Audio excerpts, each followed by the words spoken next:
എൻ്റെ അടുത്തുള്ള ഫാമിലിയാണിത്. അപ്പം ഞങ്ങളെല്ലാം കൂടെ ഇവിടെ നമ്മുടെ കുറിച്ചിയിൽ നിന്ന് നമ്മൾ പടിഞ്ഞാറോട്ട് നീലംപേരൂർ കഴിഞ്ഞ് വരുന്ന വഴിക്കൊരു ചിലന്തി ടെമ്പിളുണ്ട്. അപ്പോൾ ആ അമ്പലം ഒന്ന് സന്ദർശിക്കാൻ വേണ്ടി ഞങ്ങൾ പോവാണ്. അപ്പോൾ അവിടെ ചെന്നിട്ട് നമുക്ക് അവിടുത്തെ കാര്യങ്ങളും അവിടുത്തെ ചരിത്രങ്ങളും നമുക്ക് ചെറുതായിട്ടൊന്ന് ഷൂട്ട് ചെയ്യാം. ഇത് കുട്ടനാട് പഴുത്ത് നല്ല സ്വർണ്ണ നിറത്തിലായി കിടക്കുകയാണ്, കൊയ്യാനുള്ള പരുവത്തിലെല്ലാം ആയി കിടക്കുകയാണ്. അപ്പോൾ നമുക്ക് അവിടെ നിന്ന് പോയിട്ട് വരാം. നമ്മുടെ കുട്ടനാടൻ പ്രദേശങ്ങളിൽ നമ്മുടെ ഈ കുഞ്ച ഭാഗങ്ങളിലൊക്കെ കാണപ്പെടുന്ന ഒരുതരം ചെടിയായത്. പക്ഷേ അത് പൂവായി കഴിയുമ്പോൾ ഇങ്ങനെയല്ല, അത് മൊത്തത്തിലാണ് പൂവാകുന്നത്. ആ സമയത്ത് കാണാൻ ഭയങ്കര ഭംഗിയായി പൂവ് കാണാൻ. അതുപോലെ തന്നെ ദാണ്ട് ഈ ചെടിയും, ഇതും നമ്മുടെ കുട്ടനാടൻ പ്രദേശങ്ങളിൽ മാത്രമേ കാണത്തുള്ളൂ. ഈ ചെടികൾ വിളഞ്ഞ് നല്ല സ്വർണ്ണ നിറത്തിലായിട്ട് കതിരായി കിടക്കുന്നുണ്ടോ.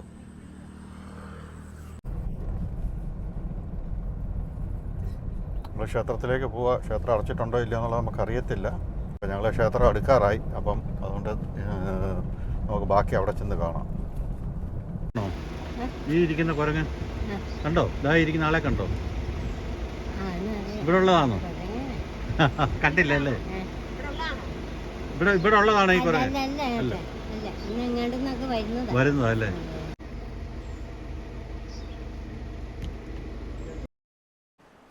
ഞങ്ങൾ അമ്പലത്തിൻ്റെ മുറ്റത്തെത്തി. എല്ലാവരും ക്ഷേത്രത്തിലേക്ക് പ്രവേശിക്കാനായിട്ട് പോകുക. അപ്പോൾ അവിടെ വെച്ചിരിക്കുന്ന ബോർഡായത് ഇട്ടിയച്ചൻ്റെ. മധ്യ തിരുവിതാംകൂറിലെ പ്രസിദ്ധമായ ഒരു പുരാതന ക്ഷേത്രമായി കുട്ടനാട്ടിലെ ഈ കരുമാത്ത ക്ഷേത്രം.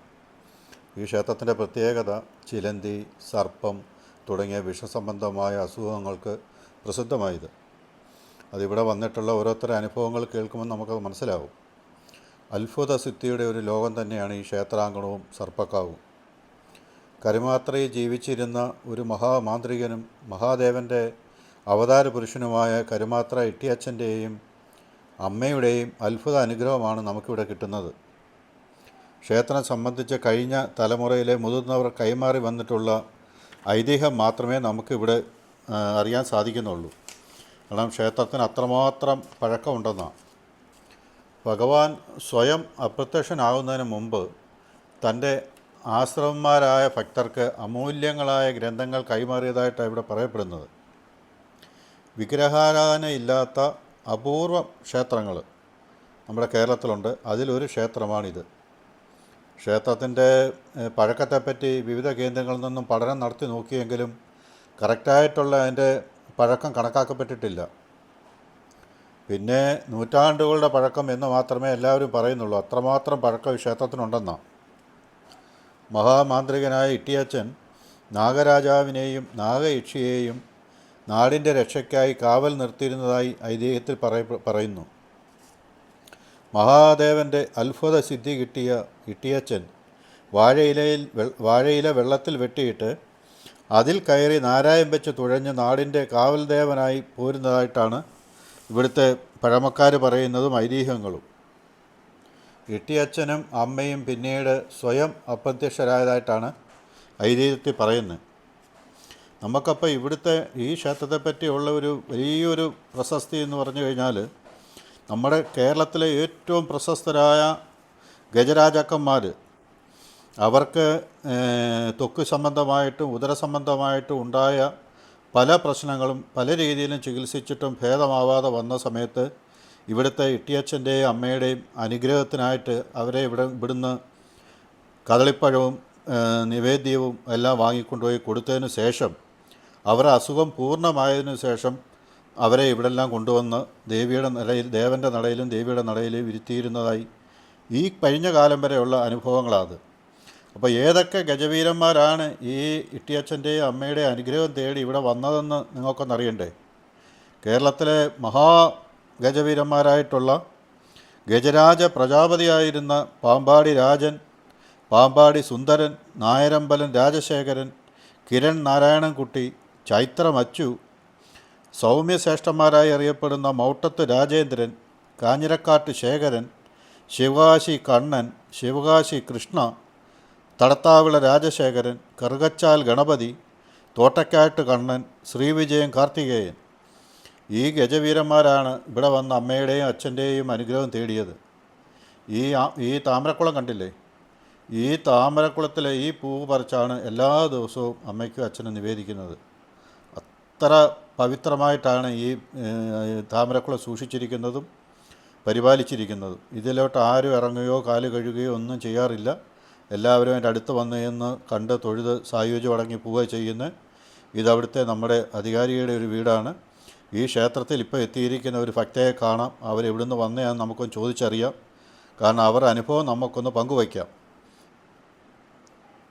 ഈ ക്ഷേത്രത്തിൻ്റെ എല്ലാ അനുഭവവും നമുക്ക് ഇവരിലൂടെന്നറിയാം. ആദ്യമായിട്ട് വരുന്നത് ആര് പറഞ്ഞറിഞ്ഞാ ഇവിടെ എൻ്റെ അമ്മയുടെ കുടുംബക്ഷേത്രം ഇവിടെയാണല്ലേ?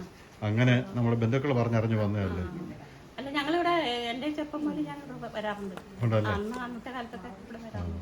ഇവിടുത്തെ അച്ചട്ടാന്നുള്ള കാര്യം അറിയാമോ? കാരണം ഒരുപാട് പേരെ അനുഭവമുണ്ട്, എൻ്റെ അനുഭവങ്ങളുണ്ട്. അപ്പം ഞാനിവിടെ വരാൻ വേണ്ടി ഇപ്പോൾ ഒരുപാട് വൈകി പോയി. 10-15-18 വർഷം ശേഷം ഞാനിവിടെ വരുന്നു. ഞാൻ ഒരു 20 വർഷം കഴിഞ്ഞെന്ന് തോന്നി ഇവിടെ വന്നിട്ട്. ആണല്ലേ? അപ്പൊ കല്യാണം കഴിഞ്ഞിട്ട് ഞങ്ങള് വന്നിട്ടില്ല. അപ്പൊ നമ്മള് തീരെ സുഖമില്ല. അത് എന്തോ അല്ല ആശുപത്രിയിലൊന്നും കയറി ഇറങ്ങിയിട്ടും ഒരു സുഖമില്ല. ഞാനതൊന്ന് ഇറന്നു. അപ്പം പോരാന്ന് നോക്കാം. അപ്പൊ ഇന്ന് രാവിലെ വീട്ടിൽ തിരിച്ചാണ്? രാവിലെ വന്ന് പോരാൻ തുടങ്ങിയിട്ടും ചടങ്ങാണ്. വരാൻ സമ്മതിക്കുന്നില്ല. അപ്പൊ തന്നെ ഷുഗർ കൂടി. അതിപ്പോ കുറഞ്ഞു, ഷുഗർ കുറഞ്ഞു പോയി. 5 മണിക്ക് പോരാനായിട്ട് ഇറങ്ങിയതാ. ഷുഗർ കുറഞ്ഞു പോയി.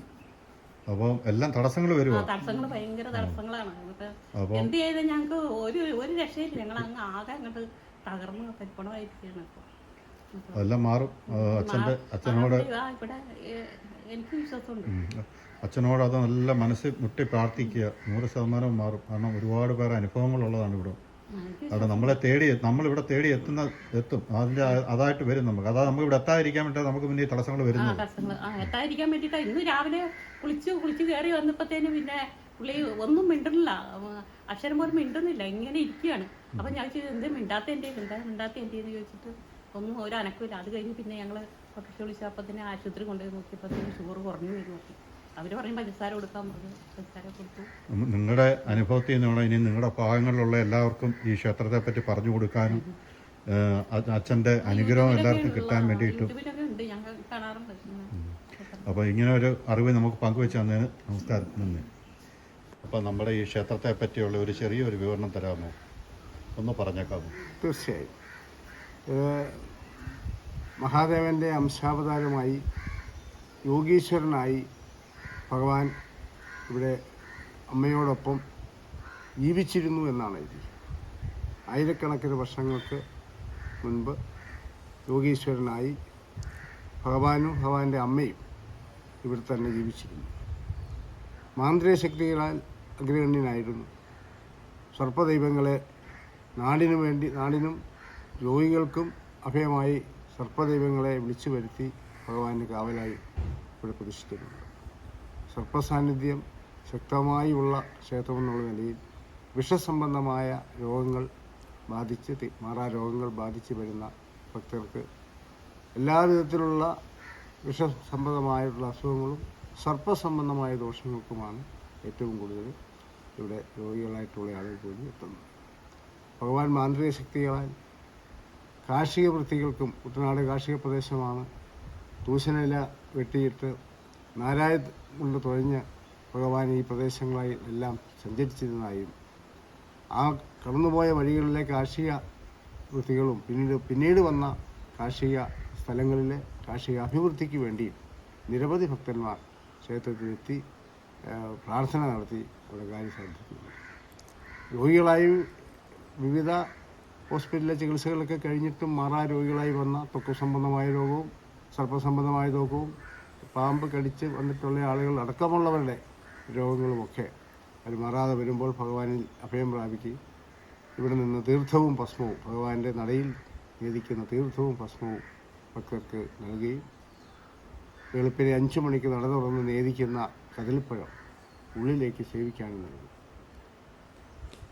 ഭഗവാന്റെ മറ്റു ക്ഷേത്രങ്ങളിൽ നിന്ന് വ്യത്യസ്തമായി വിഗ്രഹാരാധന ഇല്ല എന്നുള്ളതാണ് ഈ ക്ഷേത്രത്തിൻ്റെ പ്രത്യേകത.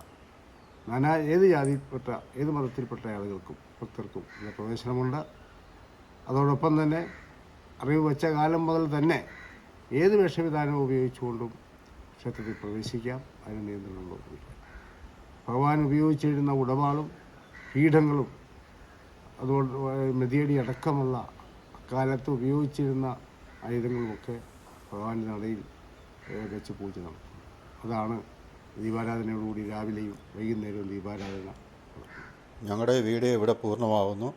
ഞങ്ങളുടെ ചാനൽ ആദ്യമായി കാണുന്നവർ ബെൽ ബട്ടൺ പ്രസ് ചെയ്ത് സബ്സ്ക്രൈബ് ചെയ്ത് സപ്പോർട്ട് ചെയ്യണം. എല്ലാവർക്കും ഞങ്ങളുടെ നന്ദി, നമസ്കാരം.